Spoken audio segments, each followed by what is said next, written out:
안녕하십니까? 안녕하세요. 네. 오늘 제가 말씀을 나누고자 하는 제목은요, 중독, 도파민, 그리고 짐승의 표입니다. 여기 앞에 보시면 어떤 남자가 굉장히 심각한 얼굴로 스마트폰을 잡고 뭔가를 하고 있는데요.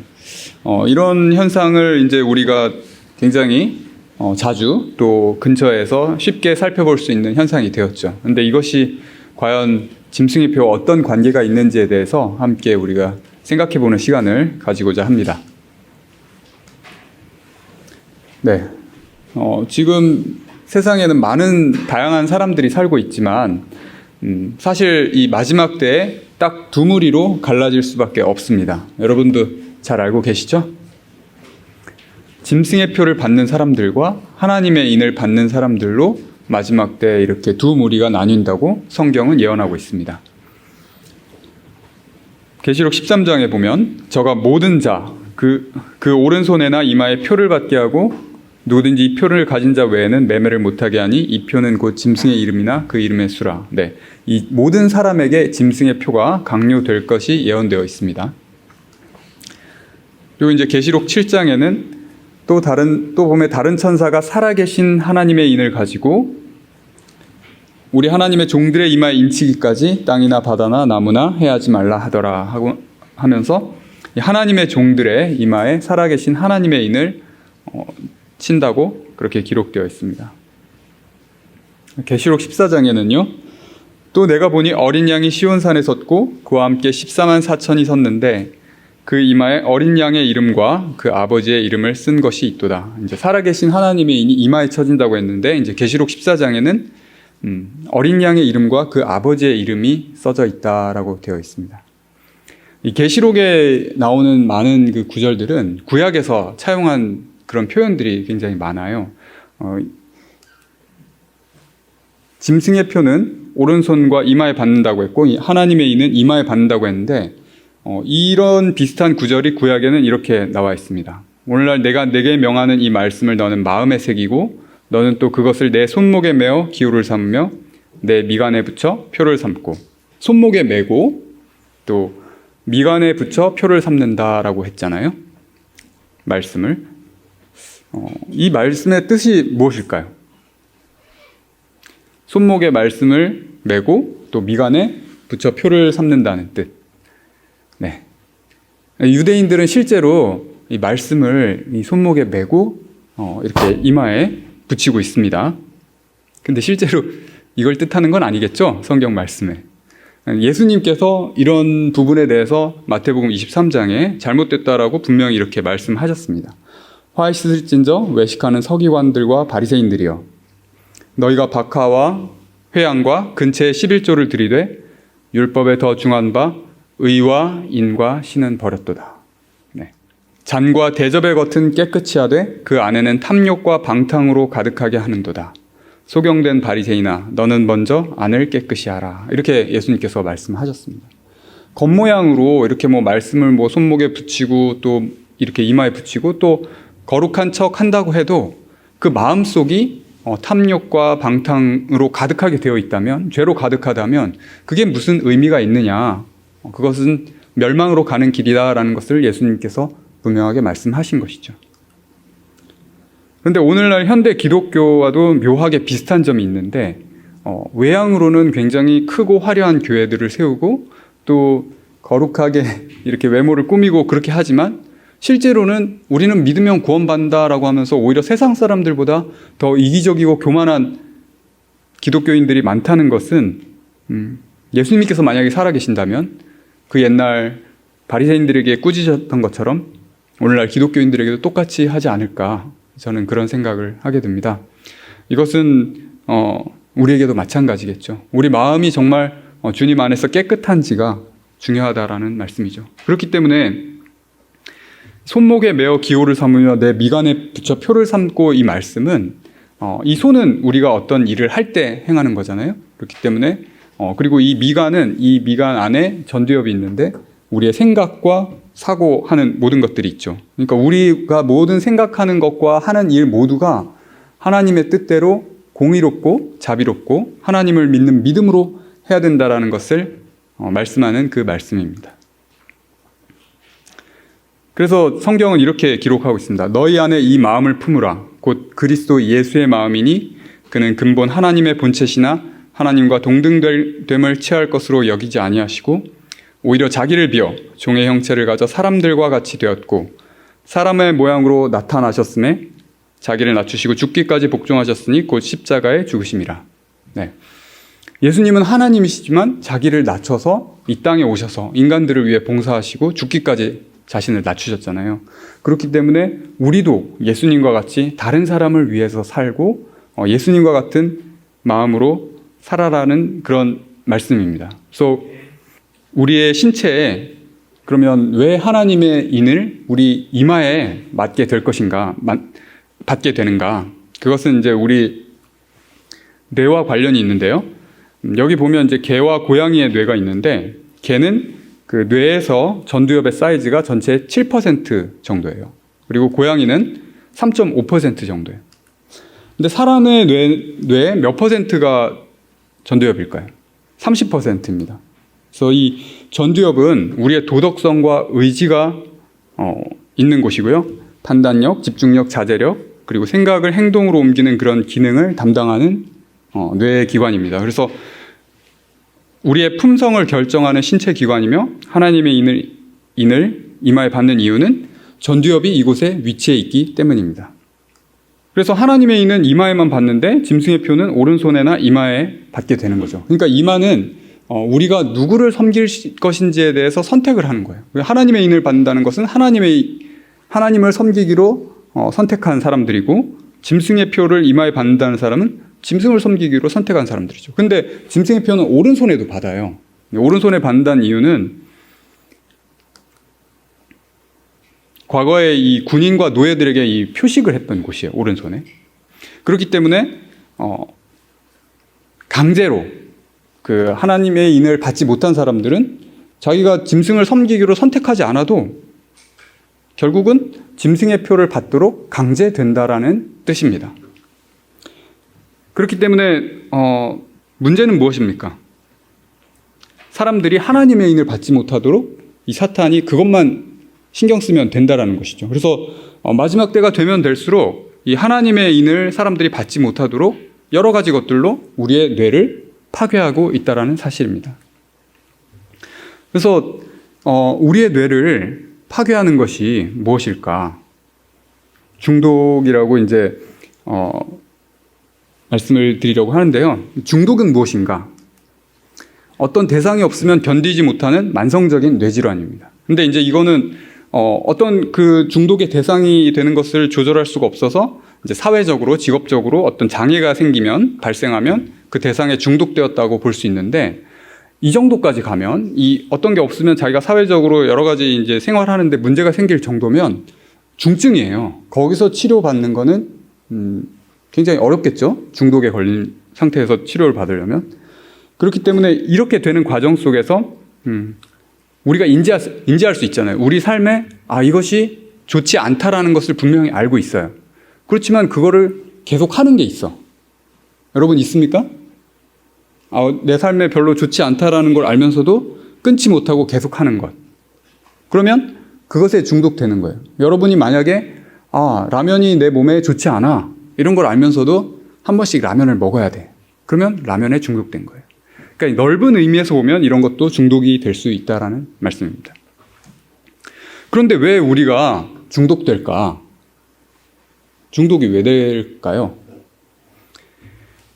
우리가 살면서 여러 가지 힘들고 우울하고 어려운 일들을 많이 만나게 됩니다. 그러면 이제 스트레스를 받죠. 스트레스를 받으면 우리 몸은 항상성을 유지하기 위해서 재밌는 걸 찾습니다. 그리고 나에게 어떤 기쁨을 주는, 쾌락을 주는 것을 찾게 됩니다. 그게 이제 도파민이 우리 신경 전달 물질 중에 도파민이 나오는 건데요. 이 도파민이 나오면 우리가 아주 기쁘고 좋아져요. 그러니까 기분이 좋아지니까 그런 부분들을 계속 하려고 하는 것이죠. 그런데 이 도파민이 어떤 감동을 받고 기쁘고 재밌는 거를 하면 나오는데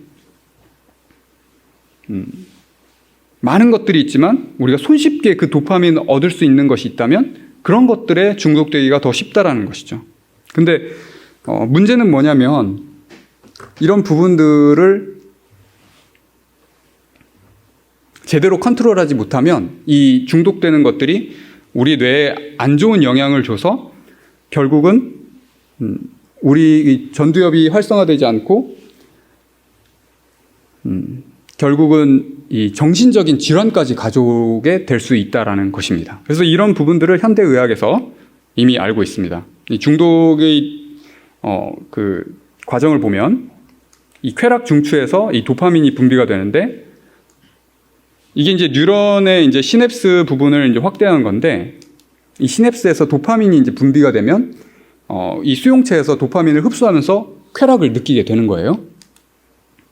그래서 이게 정상적으로 분비가 돼서 이 수용체가 해서 이제 건강하고 활력 있는 그런 삶을, 기쁜 삶을 계속 스트레스를 받아도 견뎌낼 수 있겠죠. 그런 삶을 살면 좋은데 너무 이게 과다하게 분비가 되면 이 한꺼번에 많은 도파민을 수용할 수가 없기 때문에 이 수용체들이 죽어버려요. 그러면 이제 어떤 행위를 할 때 똑같은 기쁨을 못 느끼니까 다음에는 이제 더 많은 그런 행위를 하게 되고 그런 게 이제 중독으로 가는 과정이 됩니다. 근데 이런 과정 속에서 이 뇌가 파괴가 될 수 있다라는 것인데 중독의 종류는 굉장히 많이 있죠. 뭐 이런 것들을 이제 하나하나 다 뭐 설명드릴 수는 없지만 간단하게 말씀드리면 여러분이 잘 알고 계시니까 이런 것들이 있는데 화학적 중독도 있고 행위 중독도 있어요. 근데 이런 부분들이 같은 메커니즘이고 결국은 이제 같은 결과를 가져오게 되는 것입니다. 근데 이제 이것 중에서 우리의 뇌 건강에 이제 그냥 신체적인 건강 외에도 건강 외에 우리의 뇌 건강에 가장 치명적인 영향을 주는 것은 무엇일까요? 네, 뭐 마약이라고 이렇게 생각하실 수 있는데 마약은 우리가 쉽게 접할 수가 없습니다. 그리고 범죄예요. 그렇기 때문에 이런 부분에서 실제적으로 일반적으로 치명적인 영향을 줄 수가 없어요. 그런데 이 마약만큼 우리에게 강한 그 도파민 자극을 주는 것은 게임이나 그리고 이제 드라마나 영화를 보는 것, 그리고 이제 가장 이제 심각한 게 외설적인 자료가 들어있는 것, 그리고 도박 이런 부분들이죠. 그런데 이 모든 것들이 어디에 들어가 있냐면 스마트폰에 들어가 있는 거예요. 그렇기 때문에 사람들이 술이랑 담배 하면 어떻게 해요? 너 그거 못하게 굉장히 말리잖아요. 그런데 스마트폰을 하고 있으면 말릴 수 있습니까? 없습니까? 아니, 심지어는 3살 먹은 아이도 이 스마트폰을 보고 있어요. 근데 그 3살 된 아이들은 뇌가 발달되지 않았어요. 그런 아이들에게 이런 스마트폰이 주어지면 아주 뇌 발달에 치명적인 영향을 주게 되고 결국은 올바로 사고할 수 없게 되고 인성이 올바로 형성될 수 없다라는 것을 뜻합니다. 그러니까 우리가 하나님의 인이 우리 뇌 앞니마에 이렇게 찍힌다는 것을 안다면 스마트폰만큼 무서운 것이 없다라고 저는 생각을 합니다. 그래서 이건 2011년도 학령별 인터넷 중독률인데요. 벌써 이제 우리가 유치원생부터 대학생까지 약 10%의 아이들이 위험군에 속하는 거죠. 그런데 2011년에 그랬는데 2011년 정도부터 스마트폰이 이제 본격적으로 보급되기 시작했는데 지금은 어떨까요? 네, 훨씬 더 심각하겠죠. 이제 어린이집 선생님들한테 물어보면 3분의 1 정도가 아이들이 ADHD, 이제 주의력 결핍증에 걸려 있다라고 이야기를 합니다. 그만큼 이 스마트폰에 많이 노출됐기 때문에 뇌가 파괴돼서 그 주의력 결핍증이 오는 것이거든요. 그런 일들이 지금 현재 일어나고 있다는 것이죠. 그래서 이게 어떻게 우리에게 그 악영향을 주는지 실험을 해봤는데, 이 아이에게 이제 그 뇌 전극을 연결해서 어떻게 이제 뇌가 반응하는지를 보고 게임을 시켰더니, 게임을 할 때는 이 앞부분에 동그라미 친 부분이 전두엽이에요. 전두엽이 거의 활성화되지 않는 것을 볼 수가 있습니다. 게임을 하게 되면 우리가 그 시각적으로 보는 그 정보에 대해서 즉각적인 반응을 해야 돼요. 그렇기 때문에 이 후두엽으로 이 시각 정보가 들어오거든요. 청각이라든지 시각 정보들이 후두엽으로 들어오는데 이 사고하고 판단할 수 있는 이 전두엽까지 그 정보를 보낼 시간적인 여유가 없는 거예요. 그러니까 바로바로 반응하니까 전두엽은 활성화되지 않고 결국 전두엽의 기능이 약화되겠죠. 그런데 책을 읽을 때 보면 전두엽까지 다 전체적인 뇌가 활성화되는 걸 볼 수 있는데 책을 읽을 때는 그냥 문자잖아요. 그런 부분들을 우리가 이해하기 위해서는 사고를 해야 돼요. 그렇기 때문에 이게 전두엽까지 활성화될 수밖에 없는 것이죠. 그리고 똑같은 뉴스를 인터넷에서 동영상으로 본 사람과 또 이 신문으로 본 사람들, 그리고 같은 오목이라도 컴퓨터로 한 사람과 아니면 실제적으로 오프라인에서 만나서 오목을 한 사람, 요 사람들을 이제 조사를 해봤더니 이런 결과가 나왔는데, 이 같은 뉴스라도 영상을 본 사람은 아까 제가 말씀드린 것처럼 앞에 이렇게 사고하는 순간 그 내용이 지나가 버리기 때문에 그냥 후두엽만 활성화되고 전두엽이 활성화가 안 돼요. 그러나 신문으로 이렇게 뉴스를 접한 사람은 자기가 이 사고하고 판단해서 이것을 이해해야 되기 때문에 전두엽까지 같이 활성화되는 것을 볼 수가 있습니다. 그리고 이제 오목은 그럼 왜 그러냐? 똑같은 오목인데 이 온라인으로 오목한 사람은 그냥 그 오목하는 것에만 집중하기 때문에 이 뇌가 전체적으로 활성화가 많이 안 되는데, 오프라인으로 오목을 한 사람은 그냥 오목하는 것뿐만 아니라 상대의 그런 표정과 그런 감정까지도 같이 이렇게 신경을 쓰게 되고 또 같이 대화를 하잖아요. 그렇기 때문에 이 뇌가 전체적으로 활성화되는 것을 볼 수 있습니다. 그렇기 때문에 요즘에 비대면 예배가 지금 코로나 때문에 진행되고 있는데, 이런 부분들도 뇌 건강적인 측면에서 볼 때는 별로 좋지 않다라는 것을 우리가 알 수 있습니다. 그리고 이 스마트폰을 과다 사용한 그 뇌를 보면 이 파란색으로 표현된 게 이 활성화가 되지 않았다는 뜻인데, 일반인이 이 전체적으로 이 전두엽까지 활성화된 것을 볼 때 스마트폰을 과다 사용한 사람들은 그 전두엽 부분이 치명적인 악영향을 입었다는 것을 우리가 볼 수 있습니다. 이런 부분들이 실제적인 결과로도 나타나고 있어요. 그래서 이 뇌가 우리 전두엽이 제대로 활성화되지 않으면 우리가 스스로 컨트롤할 수 있는 능력을 잃어버려요. 그러면 어떻게 되겠습니까? 정신적인 문제가 생기겠죠. 그리고 이제 심지어는 조현병까지 올 수 있는데, 조현병은 사실 정신분열증이라고 하죠. 의학적으로는 정신분열증이 막 어떤 다른 사람들과 대화한다거나 아니면 다른 사람의 목소리가 나온다거나. 여러분 주변에 정신분열증 걸린 사람 본 적 있습니까? 네, 저는 본 적이 있는데 성경적으로 봤을 때는 귀신 들렸다라고 이렇게 우리가 표현할 수 있는 것 같아요. 실제로 자신이 스스로 자기를 컨트롤할 수 있는 그런 생각하는 능력을 잃어버림으로 악한 영이 그 사람을 지배할 정도까지 된 게 조현병이라고 저는 생각을 합니다. 그런데 이렇게 뇌가 파괴되면서 실제적인 결과가 이미 나타나고 있어요. 이게 이제 2018년 뉴스인데, 정신질환자 10년간 증가율 1위, 조울증, 조현병, 조기치료 필요, 이러면서 지난 10년간 임상 환자 증가율 1위를 기록한 진료과가 정신건강의학과, 이제 정신병이라는 거죠. 그리고 두 번째 기사에서 보면 2019년에 나온 뉴스인데, 끊이지 않는 조현병 범죄, 설상가상 청소년 정신건강에도 적신호. 지난해 우울증 청소년이 48.3% 증가했다고 합니다. 지난 3년에 비해 압도적인 증가세죠. 앞으로는 어떻게 되겠습니까? 더 늘어나겠죠. 이 우울증, 조울증, 그 다음에 이제 조현병으로 가게 됩니다. 그래서 이렇게 이 IT 기기가 우리 뇌에 치명적인 영향을 준다는 것을 알고 있기 때문에, 여러분 스티브 잡스 아십니까? 네. 아이폰 쓰는 분들 계실 텐데, 아이폰 쓰는 분들은 스티브 잡스를 굉장히 좋아하더라고요. 근데 이 스티브 잡스가 자기 집에서는 자녀들에게 아이폰과 아이패드를 사용할 수 없게 만든답니다. 이건 2014년에 이미 나온 뉴스예요. 2010년에 이제 잡스와 인터뷰했던 그 기자가 이렇게 소개를 했죠. 그래서 그러면 어떻게 하면 이 중독에서 우리가 벗어날 수 있을까? 정말 이 갈망 상태, 내가 이걸 꼭 하고 싶어. 지금 너무 힘들고 어려우니까 내가 꼭 이것을 해야 돼. 뭘 먹어야 돼. 아니면 내가 뭘 봐야 돼. 뭘 들어야 돼.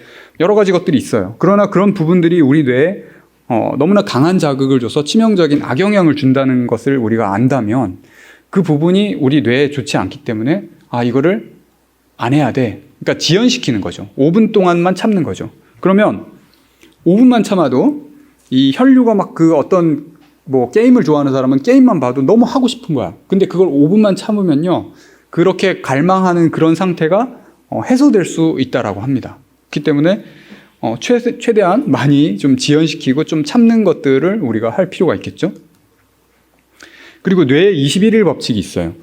저도 이제 게임에 중독됐었거든요. 한 3년간 게임을 굉장히 열심히 했습니다. 그래가지고 어떻게 됐겠습니까? 제가 대학교 때 그렇게 됐는데 F도 많이 맞았습니다. 네. 그래서 제가 그래도 어려서부터 장학금도 받고 우수한 모범생이었는데 굉장히 성실했거든요. 개근상도 타고. 그래서 출석은 열심히 했어요. 그런데 그렇게 하고선 출석만 했지 뭐 과제를 하거나 또 시험을 준비해서 공부를 하거나 이렇게 할 시간이 없는 거예요. 왜? 게임을 해야 되기 때문에. 그렇기 때문에 정상적인 사고를 할 수가 없어요. 내가 너무 게임을 하고 싶기 때문에. 그래서 그 게임만 하다가 보니까 제 성적이 굉장히 안 좋았고, 돈은 뭐 수백만 원씩 내는데 성적이 너무 안 좋아서 다시 들어야 되니까 안 되겠다. 그래서 1년간 휴학을 하고 게임에만 더 몰두했습니다. 그래가지고 네. 어차피 돈 내면서 그 성적도 못 받으니까. 그래서 게임에 몰두했는데 제가 어떻게 정신 차렸겠습니까? 네.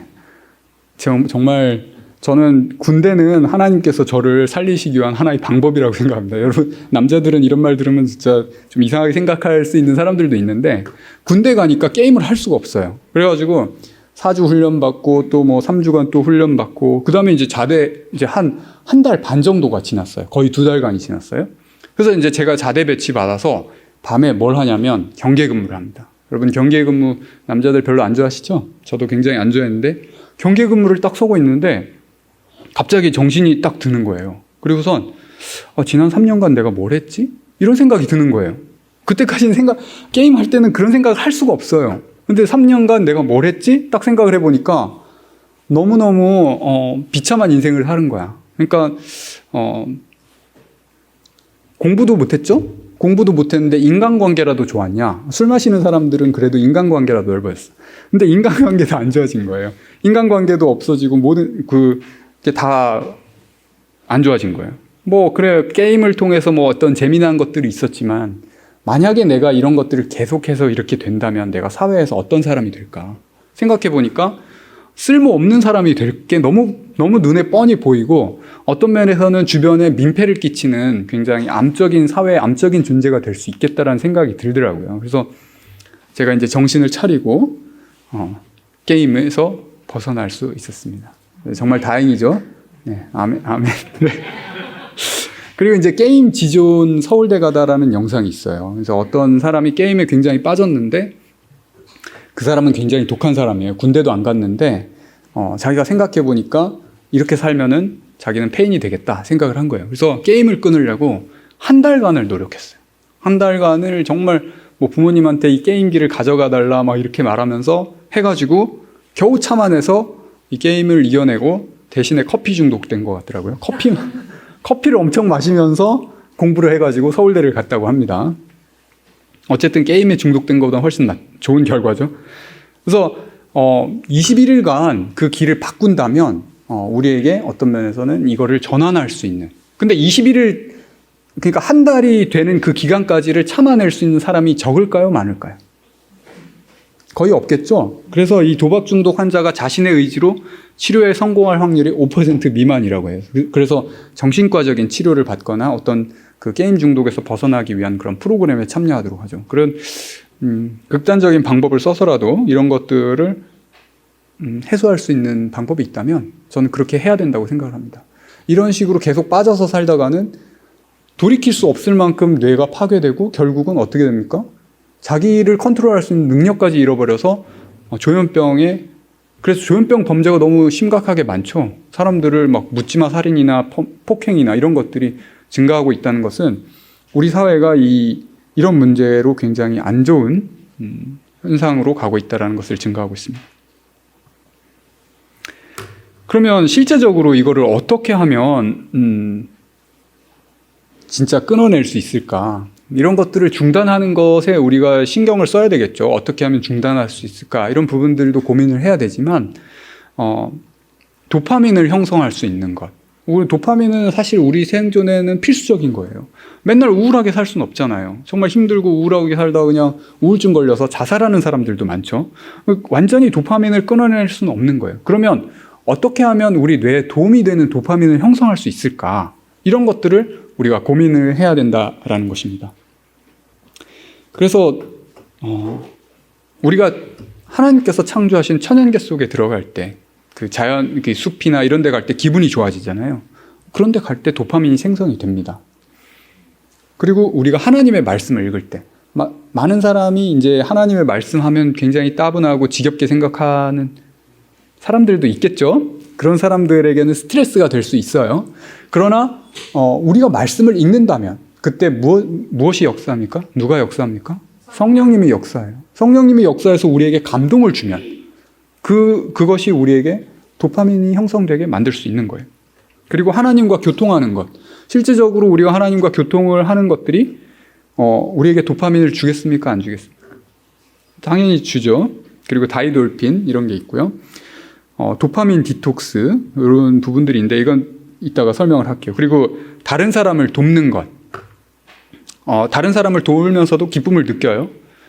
그런데 이런 좋은 것들이 있는데 왜 이런 것들에는 우리가 중독되거나 빠지지 않는 것일까? 왜 그럴까요? 자기가 이제 손해본다고 생각을 하고 어떤 면에서는 좀 접근하기가 어렵죠. 스마트폰은 접근하기가 너무 쉽고 그러니까 이 뇌는 쉽게 도파민을 얻을 수 있는 방법을 취하는 거예요. 그냥 내가 쉽게 들을 수 있는 아주 자극적인 음악, 자극적인 게임, 자극적인 영상 이런 걸 보는 거에 우리가 쉽게 빠져드는 거예요. 근데 그런 것들은 도파민을 우리에게 주지만 너무 많이 줘서 우리 뇌를 파괴할 만큼 많이 준다는 거예요. 그렇기 때문에 이런 부분들에서 벗어나서 실제적으로 이런 것들이 도움이 되는 것들로 전환하는 것들을 우리가 생각을 깊이 해보고 실행에 옮겨야 된다는 것입니다. 근데 이 디지털 기기가 우리 뇌를 망친다는 것을 너무나 잘 알고 있기 때문에 이런 것들을 이렇게 그것들로 돈을 버는 실리콘밸리, 미국에서 이제 실리콘밸리는 IT 기업들이 다 모여 있는 것이죠. 그렇기 때문에 우리 이 디지털 기기 사용하는 것들이 거의 다 실리콘밸리에서 발명되고 또 이렇게 나오는 것이라고 볼 수 있습니다. 근데 그런 것들을 만드는 사람들이 이런 것들의 단점을 너무나 잘 알아요. 그렇기 때문에 뭘 하냐면 도파민 디톡스를 해. 또는 디지털 디톡스를 해요. 뭘 하냐면 그냥 이 IT, 아까 스티브 잡스 있죠. 스티브 잡스만 그렇게 유별나게 하는 게 아니라 실리콘밸리에서 일하는 사람들이 실제로 이런 것들을 해요. 그래서 자기 자녀들은 아예 IT 기기를 못 만지게 해. 그리고 그런 학교까지 거기에 있어요. 그래서 아이들이 이제 그 대학교 가기 전까지는 IT 기기 자체를 사용하지 못하게 만드는 그런 학교들이 있습니다. 그런 학교에 보내요. 그래야 뇌가 올바로 발달할 수 있다는 것을 알고 뇌가 발달한 사람들이 또 자기와 같이 고소득 직종에 종사해서 돈을 많이 벌 거라는 것을 알고 있기 때문에 자기 자녀들한테는 절대 자기가 발명한 것들을 자기가 이제 만들어낸 것들을 만지지 못하게 한다라는 이런 아이러니한 상황이 이루어지고 있습니다. 그렇기 때문에 도파민 디톡스 어떻게 하냐?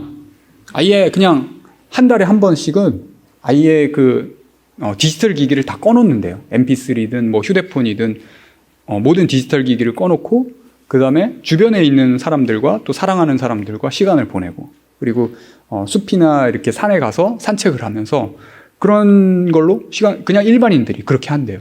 그렇게 함으로써 그렇게 했을 때 뇌가 그동안 해결되지 않았던 일들이 해결이 된대요. 좋은 아이디어가 갑자기 생기는 거죠.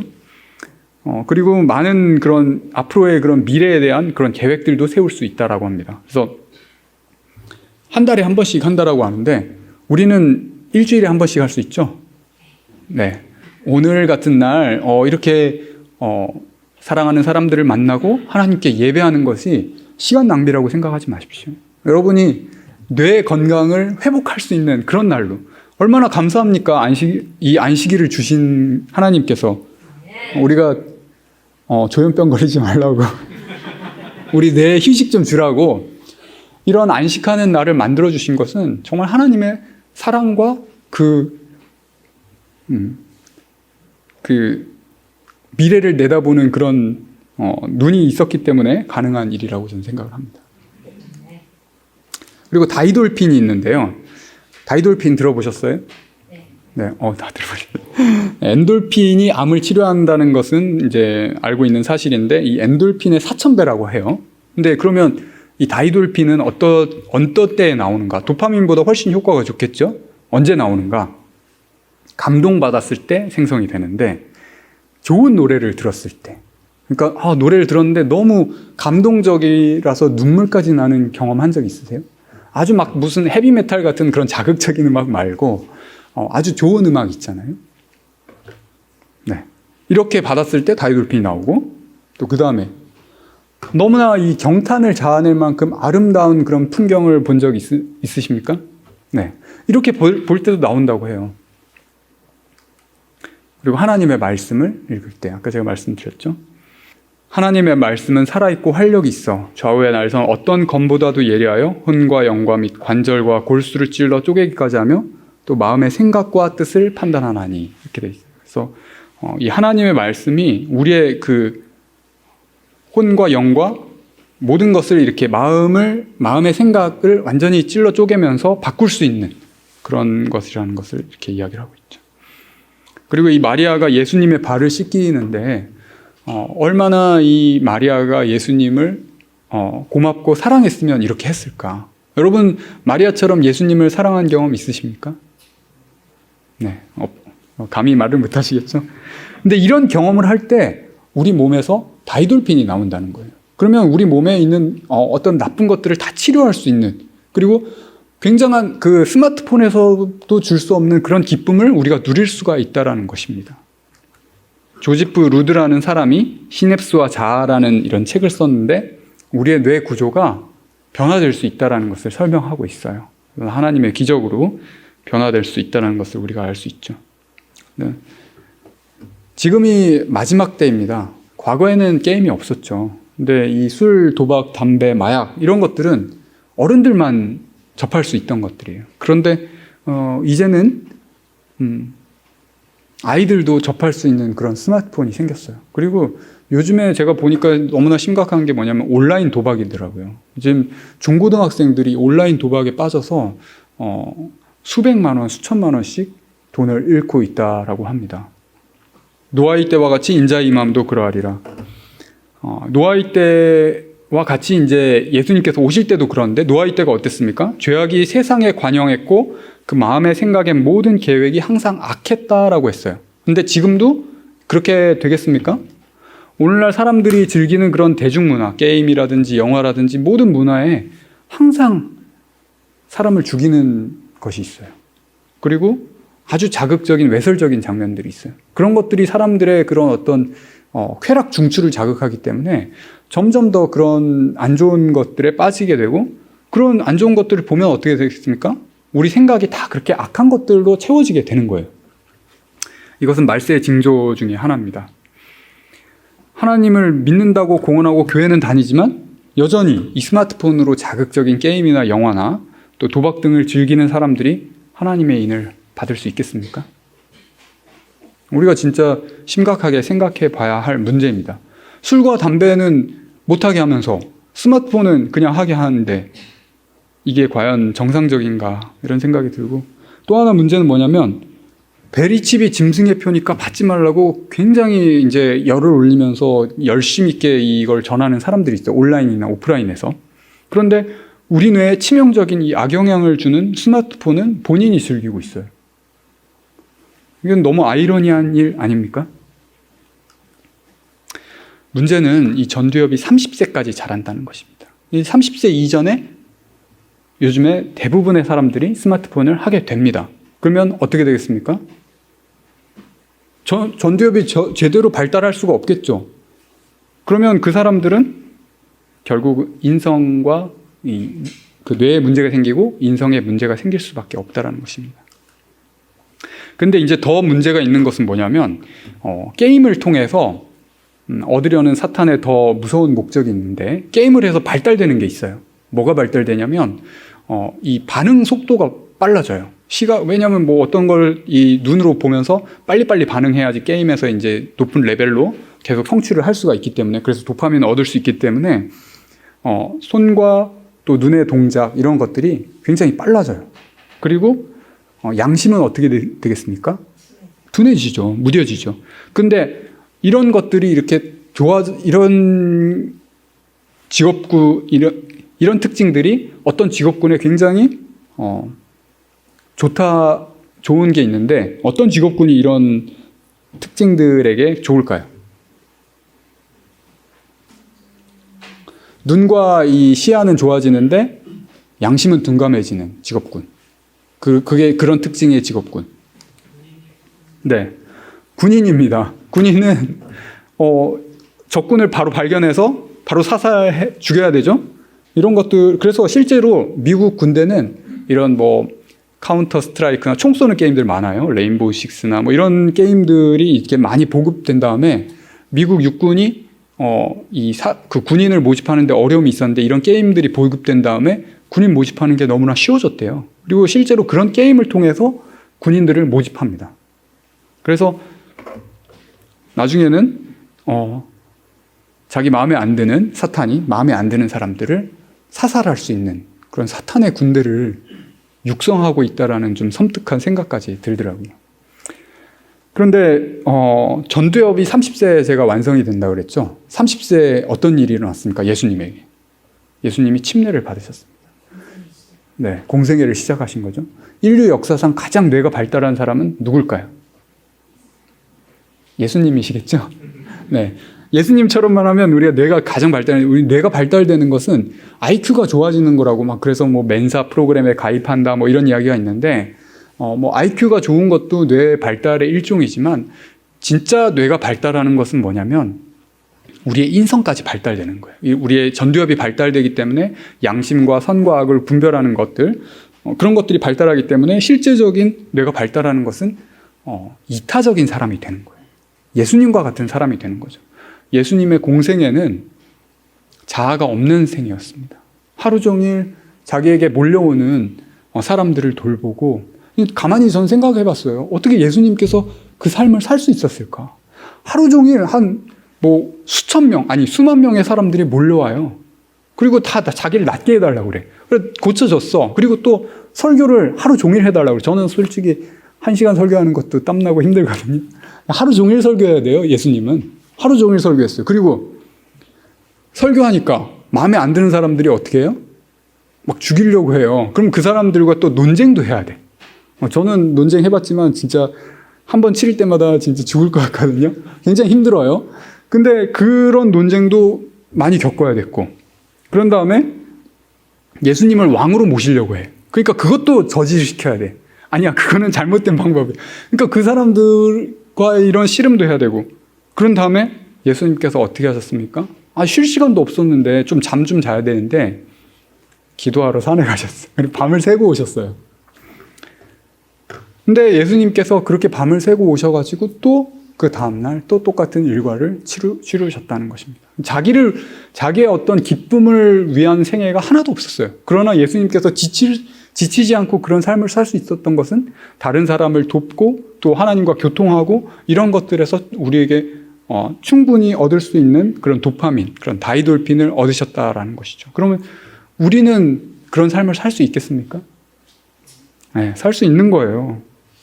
그런데 지금 이런 것들을 못하게 사탄은 스마트폰을 통해서 현대인들을 완전히 사로잡고 있다는 것입니다. 너희는 이 세대를 본받지 말고 오직 마음을 새롭게 함으로 변화를 받아 하나님의 선하시고 기뻐하시고 온전하신 뜻이 무엇인지 분별하도록 하라. 우리가 이 세대를 본받지 말고 마음을 새롭게 해야 되겠습니다. 주님께 의지하고 주님을 바라봄으로 노아의 때와 같은 이 마지막 시대 끝까지 하나님의 편에 서는 우리 모두가 되길 간절히 바랍니다. 네, 기도하겠습니다. 사랑이신 하나님 아버지, 저희를 사랑하셔서 이곳까지 인도를 해주시고 주님의 진리를 알게 해주시니 감사합니다. 주님, 이 세상은 마지막 때를 향해서 빠른 속도로 진행해 나가고 있는 것을 저희들이 보고 있습니다. 이런 때 저희는